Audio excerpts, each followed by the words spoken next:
ஏற்கனவே ஒரு குடும்பத்தையே வச்சு செய்யறதுன்னு முடிவு பண்ணிட்டார் போல இருக்கு அப்படின்னு நினைச்சிட்டு இருந்தேன். அதுக்கு பிறகு அந்த திரைப்படத்துல நான் உள்ள போய் பங்களிப்பு செஞ்சேன்.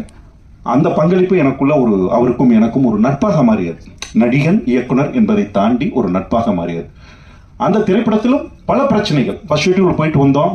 அப்புறம் ஒரு சைப்ரஸ் ராம் திரைப்படத்துக்கு சைப்ரஸ் கார்த்திக் அவரும் போய் விருதெல்லாம் கலந்துட்டு வந்தாங்க. பார்த்தா செகண்ட் ஷெட்யூல் நகர்ற மாதிரியே தெரியல. முடியெல்லாம் வளர்ந்து சாமியார் லெவலுக்கு பெருசா போயிடுச்சு எங்களுக்கு.